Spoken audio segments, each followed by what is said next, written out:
Hello, it's Jason from DizzyInfinity.tv. Again, featuring a new section of Toybox Imagineer. This is the final phase of phase one for Toybox Imagineer. These three pillars I really want to work on before I move on with some more advancements that I've got planned. But today is probably the most exciting of the three. I apologize if I already said that for the previous two, but this is honestly one of the most exciting things that I've produced, and I've had the dream to have something like this since Dizzy Infinity was first launched. Now, those of you that have been watching closely would have known that it used to be called the build section. I've renamed it workshop at this point in time. It may not stick like that, but at the moment I've called it workshop. And basically what it is a collaboration project. It's kind of like the Kickstarter for the toy box world. And obviously we're not talking a financial backing here, but let's get right into it. When you click on workshop, you are going to be presented with a series of projects that have been pitched by toy box artists or non-toy box artists. I'll get into that in a second. Obviously it hasn't launched, this section of the site hasn't launched yet. It is launching. By the time you watch this, it'll be live, but obviously there's only one project in there at the moment, which happens to be mine. But this is where you'll go, just like the Kickstarter homepage, if you're familiar with Kickstarter, to view the different projects that people have pitched. And you can view the videos right from here, but more likely you're going to go, if you find a project that interests you, you're going to click the view project. Now when you come to the view project screen, you're going to be presented with a series of information. Obviously you're going to have a brief, which briefly tells you what the project is all about. You are going to have a pitch video. I honestly believe that this is a must if you want to create a Disney Infinity project to put in the workshop section of the site. The idea is that you're putting a beacon out to say, hey, those of you that like to play in the toy box, I would like you to help me to create a dream or a project that I've come up with. And I believe if you really want those people to help you out, then they need to see the passion behind your idea. Let them show them why you think it's such a great idea. And I honestly believe that could be the thing that tips them over the edge and makes the decision whether, yes, I am willing to help you with this project or I am not. So I really have made it a requirement that you have to make a video. It doesn't have to be high-end visual stuff. It could be something recorded on your iPhone or, why am I saying that? On your any smartphone with a camera. It doesn't have to be high quality, but we just need to see who you are. We need to see why this project means so much to you, or why, at the very least, you think it's a good idea. So people can watch that pitch video and make their decision based on that. Now, this is obviously, there's a number of different roles. There's 3 different roles actually with a project. Obviously the one we're viewing at the moment is based on, it looks like this because I am the producer. So the producer of a Disney Infinity project effectively has full control over the project, but we also have a director position. And the reason I wanted to create that distinction is because I know there are people out there, because they've approached me, who are people that have dreams and ideas and things they'd like to see in Disney Infinity, but they are not artists themselves. They don't know how to use the toy box, or they're just learning, and they think they've got the technical expertise to pull off what they're thinking. So I wanted to give the opportunity for them to create a pitch project, bring on a toy box artist, and be able to set them as a director. So effectively then whoever the director of the project is also has full control over the project as far as utilizing the things that I'm about to show you. But they obviously are the ones that are going to be the main one involved in building the set. So as a default, when you start a project, you are producer and director, but you can delegate that director position out to anyone else. And obviously on this page, you've got full access to all their publicly listed contact details, because obviously communication is going to be key into getting the project underway.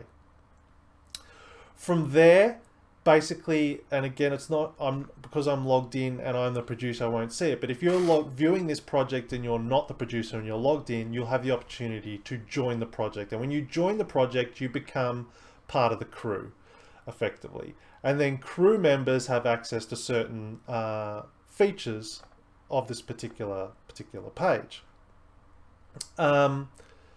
So as a crew member, director, producer, you can click this button to request communication from whoever it is, and that way when the producer or director logs in, they'll be very easily be able to see who is actually asking to have a moment of communication with them. It's a small thing, but it is nice to know, if you are the leader of a project, to know who's actually bidding for your attention, so to speak, because there's a lot of things that are going to have to come together.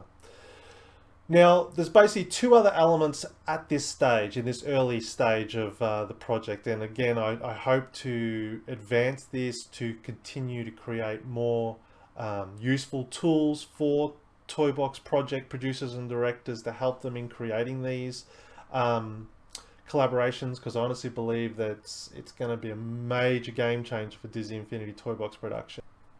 Let me show you how to add a project first, since that's probably where you have to start if you're a producer or a director.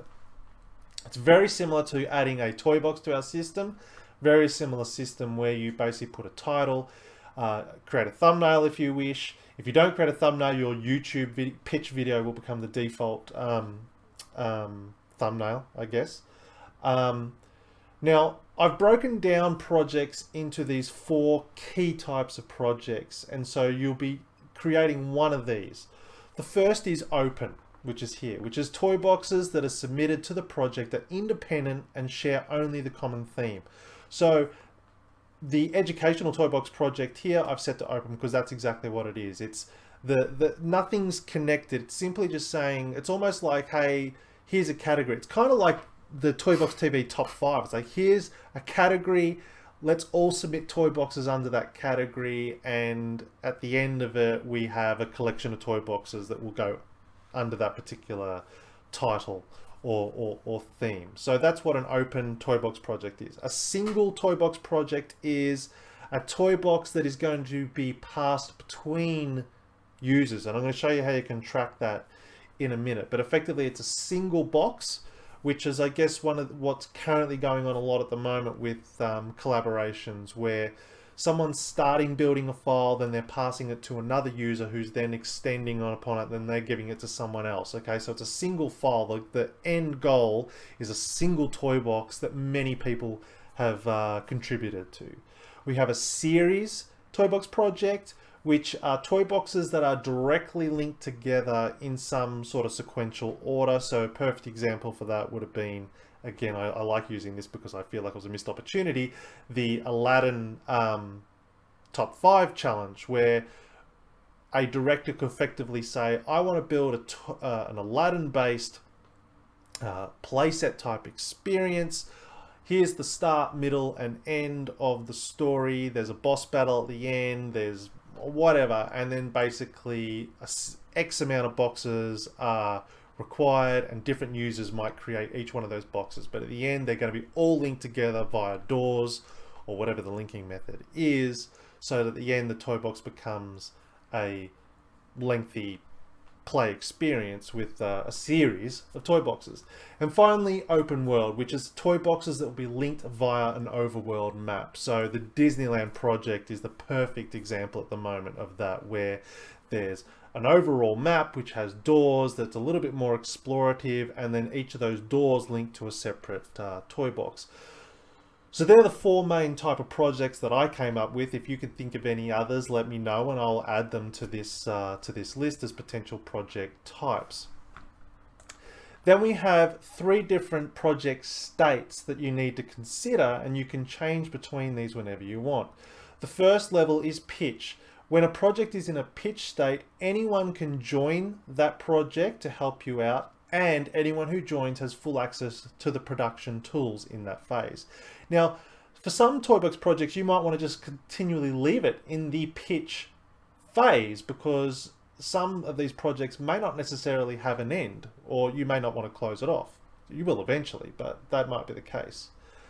The second state is production state. When a Toybox project is in the production phase, no one else can join the project. The crew and everything is locked off, and then only those that have joined before it went into production phase will have access to all the production tools on the project page.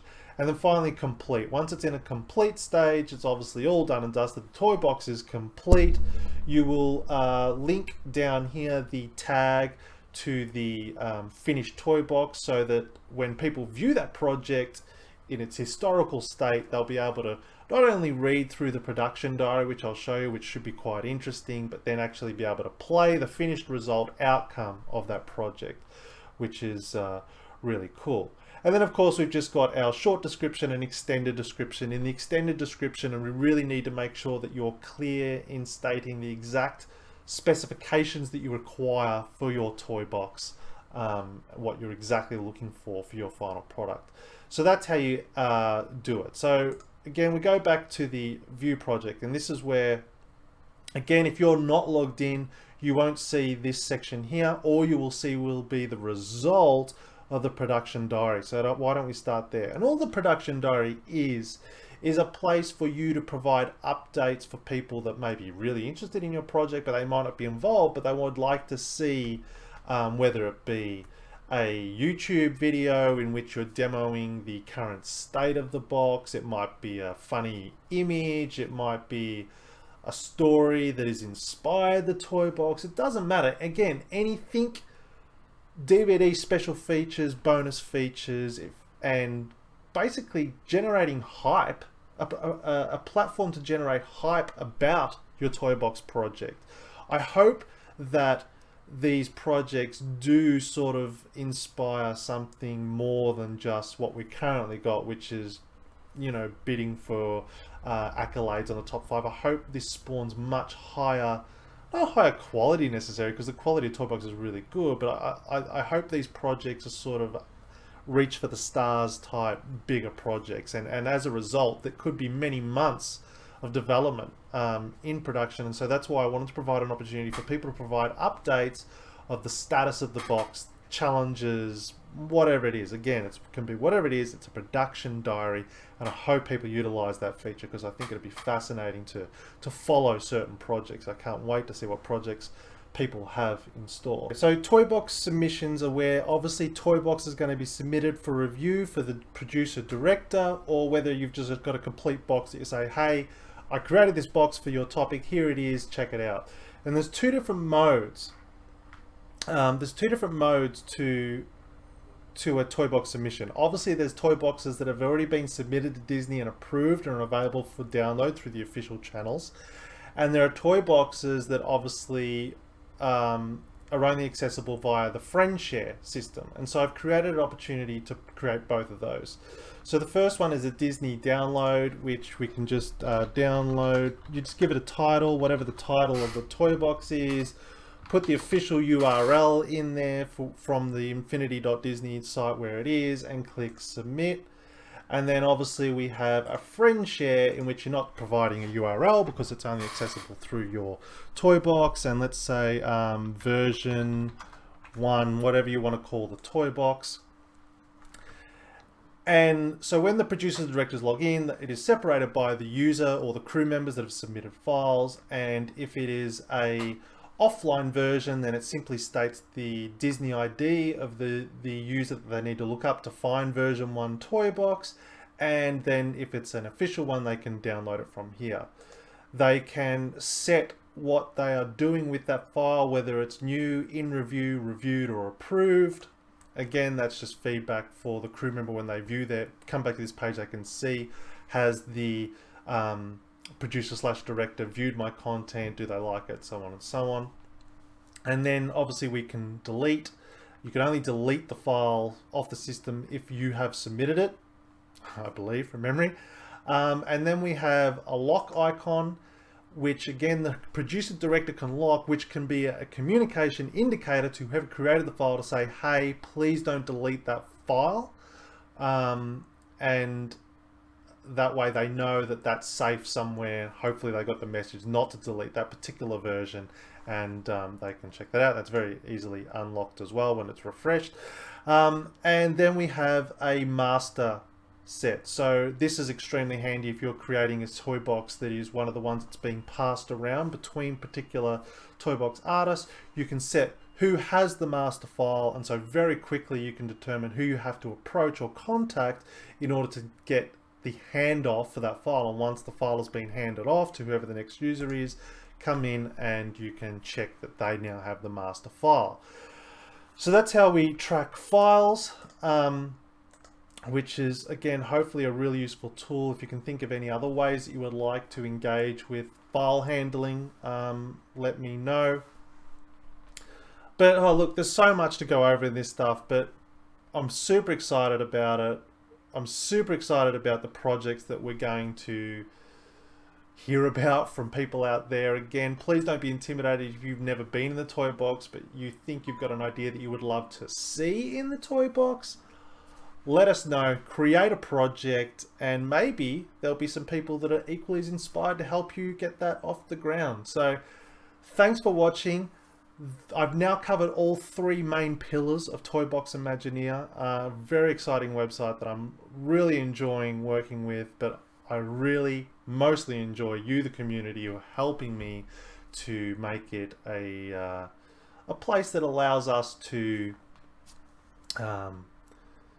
bring our passion for the toy box in Disney Infinity to the surface. So thanks for watching. I hope you enjoy it. Please, hopefully, if you're watching this and it's an old video, go and check out, see if there's any projects that you think you could help out with.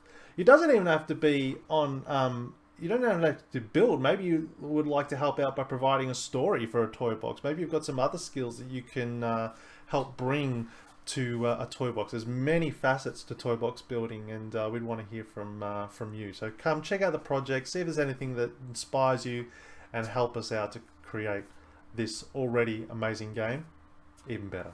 Thanks for watching.